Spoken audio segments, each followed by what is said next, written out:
প্রথম দেখায় আপনার মনে হতে পারে এগুলো কোনো হলিউড সিনেমার দৃশ্য, কিন্তু না, এই মেগা মেশিনগুলো আসলেই বাস্তব। আজ আপনি দেখতে চলেছেন পৃথিবীর এমনই 5টি অদ্ভুত ইঞ্জিনিয়ারিং বিস্ময় যা আমাদের চেনা পৃথিবীকে বদলে দিচ্ছে। যেমন একটা গাছকে না কেটেই এক জায়গা থেকে অন্য জায়গায় সরিয়ে ফেলা, কিংবা মাত্র 20 সেকেন্ডে নিজের চাকা চৌড়া করে ফেলা এক জাদুকরী ট্রাক্টর। নিজেকে প্রস্তুত করুন, কারণ আগামী 3 মিনিট আপনার চোখ স্ক্রিন থেকে নড়বে না। অপটিমাল 3000। প্রথমেই কথা বলা যাক পরিবেশের বন্ধু এই মেশিনটি নিয়ে। উন্নয়ন এবং রাস্তা তৈরির প্রয়োজনে আমাদের দেশে হাজার হাজার পুরনো গাছ কেটে ফেলা হয়, কিন্তু অপটিমাল 3000 থাকলে এই কষ্টের দরকার হতো না। এটি গাছের কোনো ক্ষতি না করে চারপাশ থেকে মাটির গভীর পর্যন্ত শিকড় সহ গাছটিকে আঁকড়ে ধরে, এরপর সম্পূর্ণ গাছটি তুলে নিয়ে অন্য কোনো নিরাপদ স্থানে লাগিয়ে দেয়।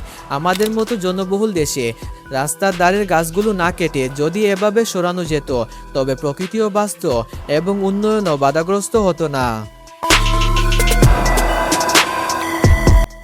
পিকন গালুইং। কৃষিকাজে বৈপ্লবিক পরিবর্তন আনতে পারে এই অদ্ভুত ট্রাক্টরটি। এর সবচেয়ে বড় জাদুকরী বিষয় হলো এর চাকা।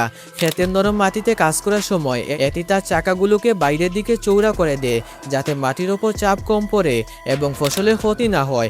আবার যখন এটি রাস্তায় চলে তখন মাত্র 20 থেকে 30 সেকেন্ডেই চাকাগুলো সংকুচিত হয়ে সাধারণ গাড়ির মতো হয়ে যায়। Log set. পাহাড়ি এলাকা কিংবা গহীন জঙ্গলে গাছ কাটার পর তা বহন করে আনা সবচেয়ে বড় চ্যালেঞ্জ, কারণ সেখানে রাস্তা থাকে না, তাকে শুধু পিচ্ছিল কাদা আর পাথর। আর এই অসাধ্য সাধন করতেই তৈরি করা হয়েছে লগ সেট।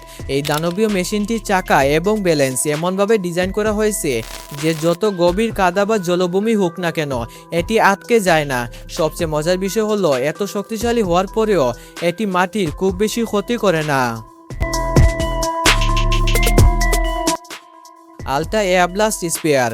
সাধারণত আমরা দেখি কৃষকরা পিঠে ড্রাম নিয়ে জমিতে কীটনাশক স্প্রে করে, যাতে অনেক সময় লাগে, কিন্তু এই আলট্রা এয়ার ব্লাস্ট স্প্রেয়ারটি যেন এক কামানের মতো। এর ভেতরে থাকা শক্তিশালী এয়ার সিস্টেম তরল ওষুধকে বাতাসের চাপে অনেক দূর পর্যন্ত সরিয়ে দিতে পারে। এর 1000 গ্যালন ধারণ ক্ষমতার ট্যাঙ্ক থাকায় বারবার রিফিল করা ঝামেলা নেই। এটি যদি আমাদের দেশে ব্যাপকভাবে ব্যবহার করা যেত, তবে কৃষকদের সময় এবং শ্রম দুটোই বেঁচে যেত। Tyre trailer. আমরা সাধারণত ট্রাকের উপর মালামাল নিতে দেখি, কিন্তু আপনি কি কখনো দেখেছেন শুধু বড় বড় চাকা বা টায়ার বয়ে নিয়ে যাওয়ার জন্য আলাদা একটি বিশেষ ট্রেইলার রয়েছে? বিশাল আকৃতির ড্রাম ট্রাক বা খনির গাড়ি টায়ারগুলো সাধারণ ট্রাকে নেওয়া অসম্ভব এবং ঝুঁকিপূর্ণ, তাই এই বিশেষ টায়ার ট্রেইলার তৈরি করা হয়েছে যা ব্যালেন্স ঠিক রেখে নিখুঁতভাবে এই বিশাল চাকাগুলোকে গন্তব্যে পৌঁছে দেয়। এইসব মেগা মেশিনের মধ্যে আপনার কাছে কোনটি সবচেয়ে বেশি আশ্চর্যজনক মনে হয়েছে? আমাদের দেশে কোন মেশিনটি সবচেয়ে আগে আনা দরকার বলে আপনি মনে করেন?